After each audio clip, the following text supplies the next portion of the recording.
I hope you enjoyed day one of this conference. I know I did.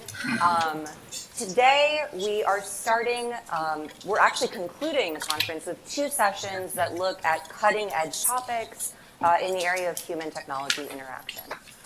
The first session is going to be on how humans interact with AI and some of the problems that can arise during those interactions. We're going to kick things off with my colleague, Stefano Puntoni. He's my colleague at the Wharton School, and he's also the Sebastian Kresge Professor of Marketing. Is that how you pronounce Kresge? Perfect.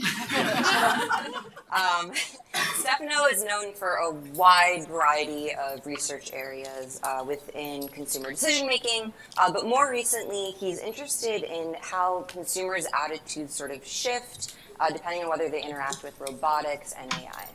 And so with that, he's going to share some of his work in that area today. Let's give him a warm round of applause.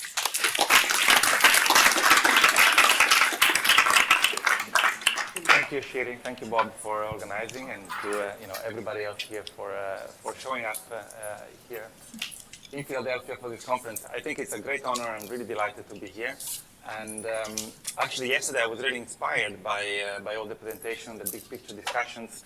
So I decided that what I had wasn't actually the first time I attended this conference. So this morning I redid the presentation. So it might be kind of, So I do need your timekeeping because I actually never tried it.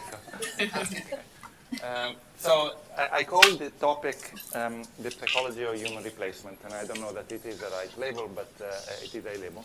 And I thought of telling you a little bit about the work I've done over the past 5 years or 6 years. And I do so for a couple of reasons. The first one, the first time I joined this community, many of you don't know my work, and I thought it would be nice to introduce myself. I also just arrived in the United States. I landed about 3 months ago. So I'm no longer jet lagged, but kind of psychologically jet lagged. So it's a pleasure also to be in my new environment, and I'm enjoying this school and this place tremendously. Okay, so we heard a lot about the power of artificial intelligence. Obviously, it's like probably the topic that I would say has captured the imagination of the public the most when it comes to technology and a lot of other things in the last 5 to 10 years. And if you Google artificial intelligence, you get about 1.2 billion hits. This is actually one domain where artificial intelligence is better, or does better than human intelligence, because if you Google human intelligence, you only get about 1 billion. So what I thought of doing is to carry you through some of the work that I've done. And this notion of human replacement is something that we've been hearing in the social sciences for a very, very long time. So let me ask you, who are these two people? Do you recognize them? Marx. Marx, the guy with the beard. Yeah. Yeah. It looks like a Marxist. And who is the other guy?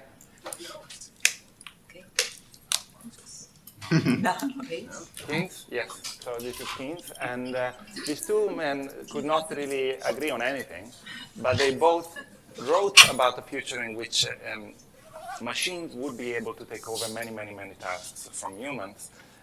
Keynes famously called this technological unemployment.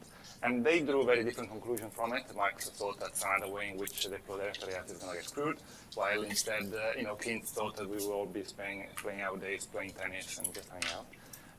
You can't say that both of them were actually, both of them were right, but I think this idea of a future where machines are increasingly powerful and able to take decisions and have autonomous sort of, decision-making powers is coming to pass.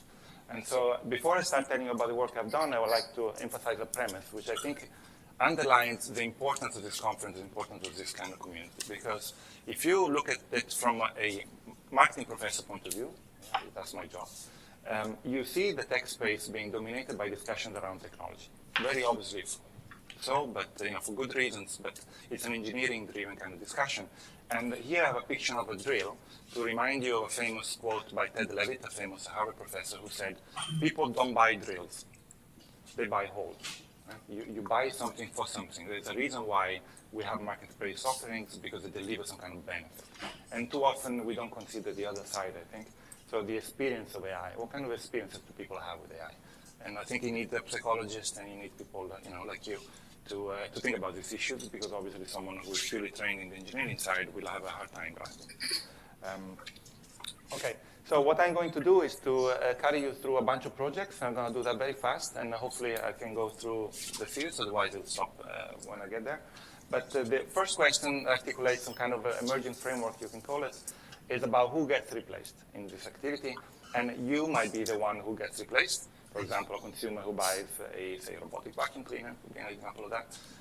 But also others around you might be replaced. And in particular, as a marketing professor, I'm interested in the possibility that employees are getting replaced. Maybe frontline service workers, maybe production workers, whatever. And so what you see here is 2 days, because there is a closed day and there is a faraway day. There is a closed day. These are the people that you might actually have otherwise have encountered in your interactions in the marketplace. People who might have been, at the checkout machine, or might have been, making a decision that impacts you, and now might instead be, replaced by an algorithm. But you also have a broader day, which is society overall, workers elsewhere, people you never would have met directly, but that are being replaced. How that impacts you? That's another line that you could consider. So what I'm going to do is I start from me and go to the day, and each project will kind of like align further and further. Okay, so I start with a study on cooking. I'm Italian, so I think that's a good starting point. And so this is 2 ads from a catalog that I saw when I visited my parents one time back in Tuscany. And these struck me because there are 2 cookie machines. They're different brands, they do different things. But essentially they're cookie machines, but they're marketed very differently. So if you look at the multi-cooker by DeLonghi, it's marketed as a product that does everything for you. In Italian it says, pensa a tutto, so thinks about everything. You can just press a button and forget. While the Cuisine Companion by Moulinex, the name already tells you, is really a companion. It helps you out and cooks with you. And I thought maybe, depending on how you feel about cooking, each of these 2 ways of promoting a product might be differently effective. And in particular, if you are a kind of person for whom cooking is an important part of who you are, the very fact that it promises to take care of everything might actually be threatening. So this is what we're going to test in this study. It's studied in the lab in the Netherlands, where I used to work until last summer. And we measure attitudes towards the product that we described. We have basically 3 conditions. The first one has no automation, it's just cooking tools. Then we have 2 automation conditions mimicked, modeled after those 2 ads. So basically one that says, but then for you, the other one, kind of your guidance, we frame it. So it's kind of still sort of in control. The machine is still leading in a way, but you are there too. You're still doing stuff. And then we measure individual differences in the extent to which cooking is an important part of their identity. Now, these are Dutch undergraduate students, so cooking is not exactly like a passion of many of them, but you get a distribution like everything. And so this is the pattern. You see in the control condition an identity congruence effect. This is kind of well established in the marketing literature. The more you identify in a domain, the more you like cooking stuff. Okay. But when you now have this automated cookie machine, what you observe instead is a steeply negative curve, where the more you're into cooking, the less you like the product. And when you frame, you give control or let's say attributing the outcome back to the consumer, then we no longer see any effect. Actually, it's a flat line. We couldn't flip it back to baseline, right? So it's still an automatic cookie machine. So if you're into cooking, really, it's not what you want. But at least you can see that just by changing a few words and attributing outcomes to the user rather than the machine helps identity-motivated consumers to feel okay about the product. And so this is I'm going to tell a number of stories, basically. So you can look at the psychology of human replacement with different lenses. Different theoretical tradition from psychology can help us understand some elements of this. So I'm going to tell a number of stories. This is an attribution story in the paper. So this is where I started. Let me go a little further out. So this is a different paper. And so I dive straight into the data. And you may know the paper, you may not. So if you don't know the paper, I invite you to think about the effect and make a prediction about it. So it's a very stylized social dilemma type paradigm in this particular study. We tell them that there is a company, they need to cut down costs. They can do one of 2 things. They have option A, in which they fire employees and they hire robots, basically. So you have automation. But you have also option B, in which you fire employees, but you hire employees of an external supplier. So this is outsourcing. And this is the other option, and then we give them some ceteris paribus kind of conditions, stay the same. And we make it clear to people that they've got no stake here. They're not working there, they're not owning the company, they're not consumers of the company, they're just a random person, and they're happy to be invited in the company to make that choice. So we asked people, all else being equal, basically, what would you rather have? Would you rather have the work going, the jobs going to humans, or would you rather have the jobs going to machines? And I ask you to think in your head what you think most people say, and the majority of the people say, if I can choose, give the jobs to people. Okay, that's what we find. Now, there was a second condition. The second condition was identical with the exception that there were two words that were different. It wasn't any company. Now, it was your company. And it wasn't any job. It was your job. So now you get to pick who's going to replace you. And in this condition, I don't know if you feel it, but now we get a flip. So now you have this preference reversal where actually people have a short-term psychological incentive of preference towards robotic replacement. And we have a social comparison story for this. It's not easy to be replaced, it's not a nice thing. And to be replaced by a robot is easier to deal with than to be replaced by a machine because you don't then compare yourself to machines the way that you compare yourself to humans. So this is a social comparison story. So I hope that the outlines start emerging where you can see big theories in psychology that you can take them to bear. We don't need necessarily new theories to understand the psychology of human replacement. We have a big arsenal we can use. And so let me go to the next one. The next, now it's not you being replaced. This is a paper that came out just before the summer. And what we do here, we look at the context in which a company would allow consumers to make a request. So you might apply for a loan, you might apply for a credit card, maybe apply for some special benefit, maybe apply for the membership of some club or whatever. And the company would give you a response. So the response could be positive, you got accepted, you got a credit card or whatever it is, or it is negative, you got rejected, you did not get the credit card or whatever it is. And we were interested in knowing whether it would make a difference.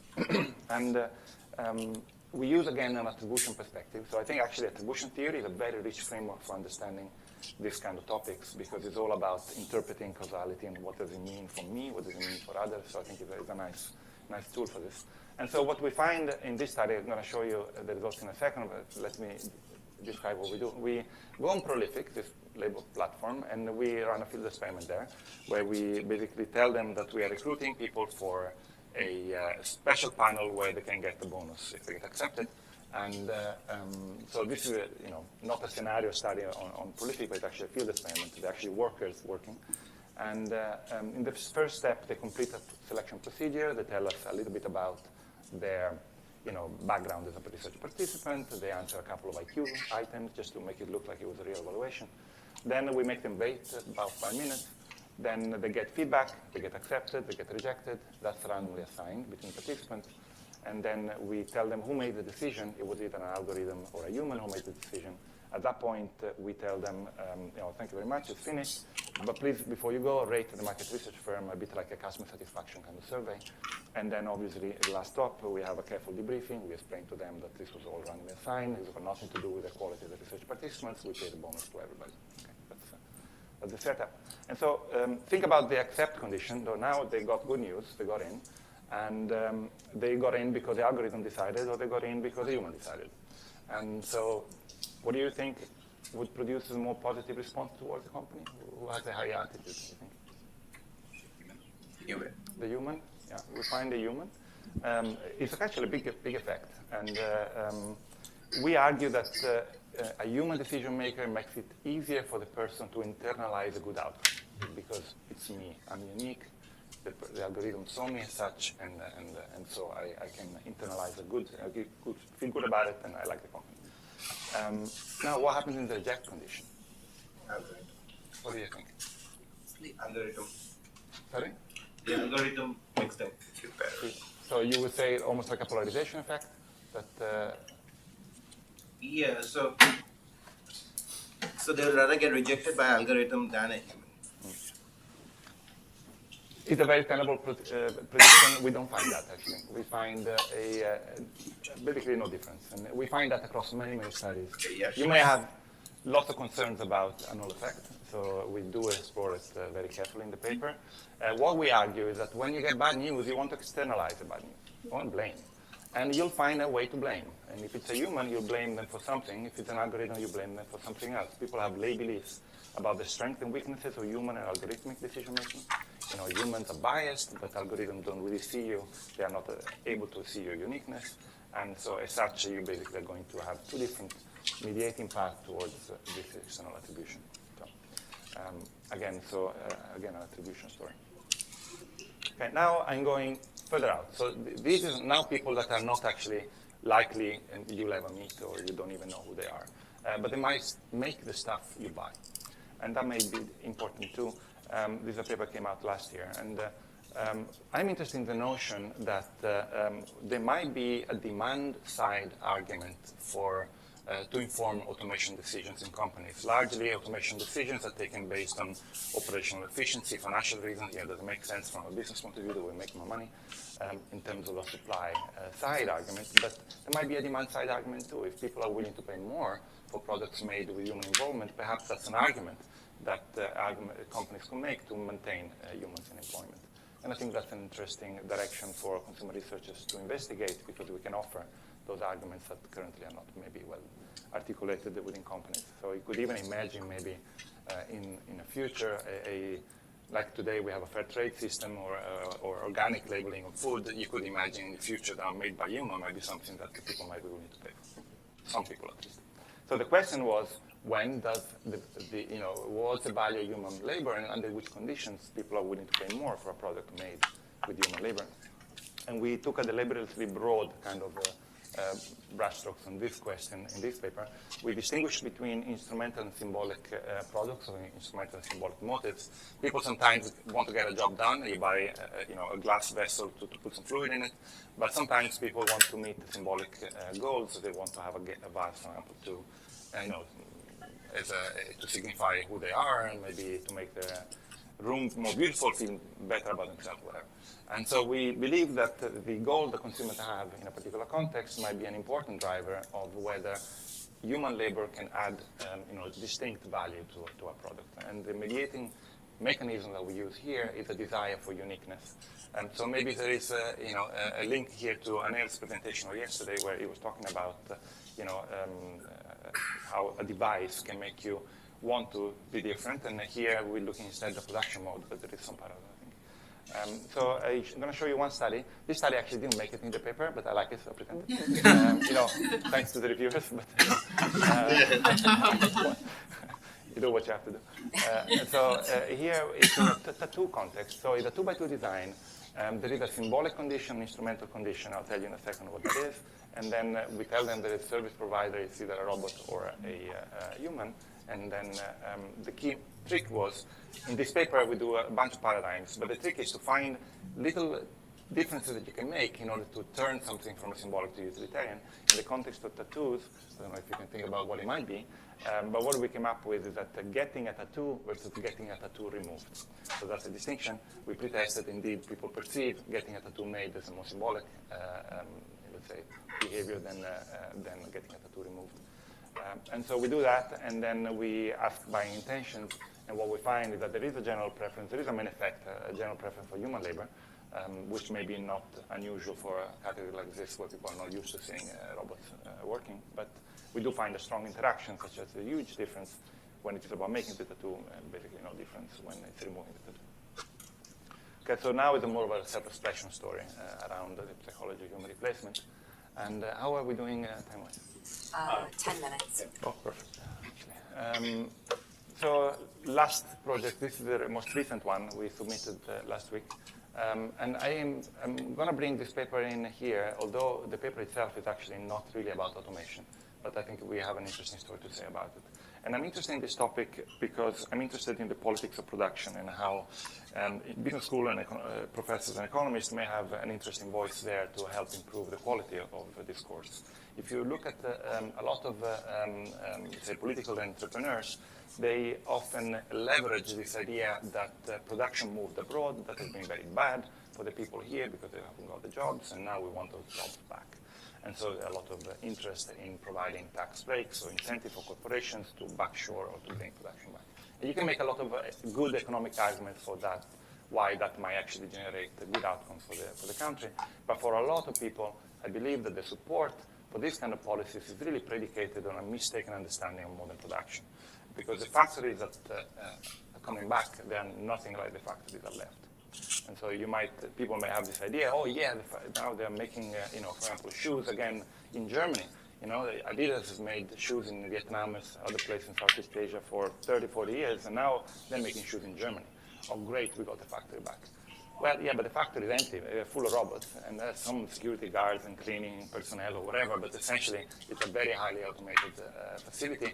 Probably good for the local region, there's a lot of good things about it, but it's not like it's going to offer tons of employment opportunities for people with relatively low levels of education.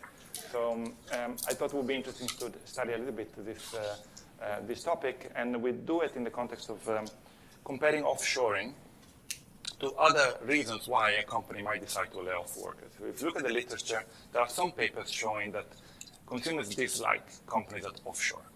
But the control condition in those papers is a condition where nothing happens. And so now you're conflating the act of offshoring production to the act of firing a lot of people.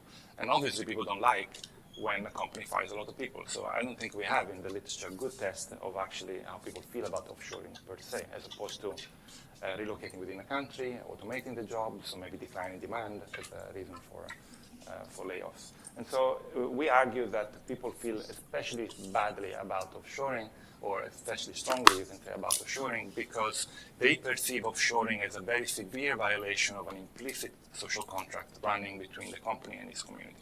So if you decide to offshore production, you're basically now telling people we don't care about you, and companies have this implicit social contract running with their communities, where the community supports the company by educating people, paying for infrastructure that the company needs, and maybe buying the products, and in fact the company gives back that through employment. So if you decide to move that employment to another community, then that's really hurting from the point of view of the social contract. So that's the story of the paper. And what we do it in a lot of different ways. I'm not going to show you all of it, but one study that we do is on Reddit. And it's the first time actually that I pre-register a secondary analysis, and I think it was an interesting experience. We pre-registered the Python code, the selection criteria, obviously also the analysis and everything. So I think that was a good experience. So what we did was to scrape Reddit posts about automation and offshoring. The stuff about there that is not really relevant, like offshoring energy production, stuff like that, in the sea. So we took all of those out. We end up with 674 posts. And then we scraped all the comments under those posts. So we got about 30,000 comments. To that, we applied a sentiment analysis algorithm to just get a feeling for the positivity of the comments, -1 to 1. And then we ran a multi-level model where we nested the comment under the post and then under the offshoring versus automation. And we find a significant effect such that the offshoring comments were more negative in tone than the ones about automation. Okay, just to give you a feeling for what we do in this paper, we actually manipulate in experimental studies that follow. We manipulate elements of the social contract. So we change something about the perceived social contract, and we see whether that modulates the response to offshoring. And one factor that we looked at is the headquarters of the company. If the company is domestic, then we believe the social contract should be perceived as stronger than if the headquarters of the company that is offshoring is overseas. Overseas company come here because they have business opportunities, but they're not held to the same standard, you can say. So we argue that this actually can lead to a reversal of a classic effect in marketing, which we call the home country bias. People tend to like products made by domestic companies more. And so it's a 2x2 design. Either the company is firing, say, 2,000 workers because they're offshoring, or they're firing them because they're automating. And the company is either a domestic one or a foreign one, and then we measure how much they like the company. Obviously, nobody likes that they are firing people, but basically what we find is an interaction such that if you compare the white bars, it's the same effect as we had before. If you compare the dark bars, there's basically no difference. So it doesn't seem like people respond negatively to offshoring in the same way when the company is foreign. So the story that we tell here is one about efficiency. I mean, there are, broadly speaking, two different ways in which companies can become more efficient. They can leverage technology and replace variable cost with capital cost, because they buy machines and then they don't need workers. Or they leverage globalization and arbitrage, and they try to locate those variable costs where they're cheapest.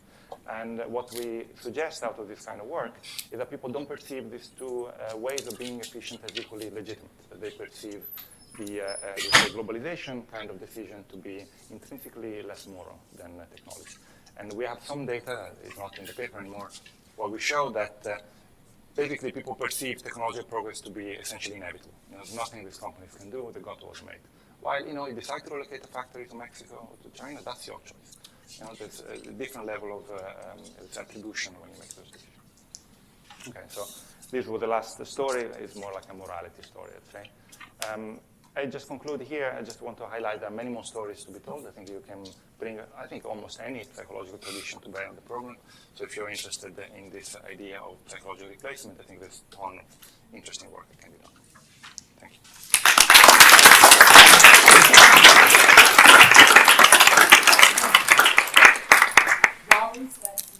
Does anyone have any questions for Stefano? I enjoy this. It's really interesting. One thing we talked about attribution framework. Explain a lot of this, and I agree with you. I think that in everyday terms, attribution is storytelling. What story can we tell about this? Why were you replaced? Why? What story can you tell about that time you got that tattoo? There's some value in the story. And I was wondering if that was something you experimented with or thinking about. How can stories be interventions? What narratives can we offer people to better cope with these situations or change what they choose about situations? No, I definitely agree with you. And in the first paper, the second paper that I showed you, we have, for example, self-reported answers by people who lost a job to tell us why they felt they lost a job. We don't know why they lost the job, but we didn't talk to the company that fired them. But basically, they said that it was because automation took over or because other people took my job. And we can replicate the same effect that we find. So we can replicate this effect with the self-generated stories, you can say. We also find in the last paper, one thing that we do is that we took a data set that the European Commission has put together where they collect news items and with a focus on especially organized labor reactions to collective layoffs across the entire European Union over a long period of time. So we have thousands of these events. And then the European Commission says whether this was due to, this reason, like offshoring or relocation within the country or some other causes. And we do a similar thing as I showed you on the Reddit post, and we find that the media narrative around those events is more negative. So you can find them in stories within broader society too. Let's ask more questions of Stefano.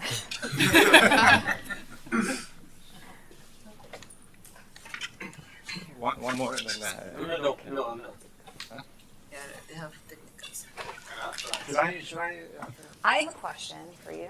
It is, so in the symbolic versus instrumental study, did you measure perceptions of how good a machine versus a human would be at giving someone a tattoo?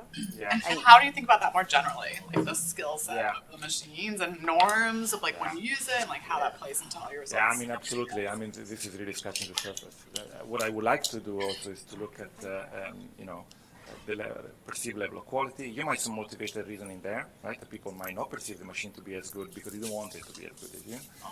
But it might also be that sometimes you recognize the machine to be better, and perhaps, for example, if you're identity motivated, that may be important to you. Sometimes also you're outcome oriented, not process oriented. Imagine that you're fishing. We have some studies in that paper on fishing. And so imagine that you're fishing because you enjoy being a fisherman. You might not want to have a sonar, fish finder, or whatever machine you can bring to help you catch a fish. But if you are basically have 20 people waiting for you to come ashore to bring the food, you might really want actually that because you want to optimize the outcome of the cook.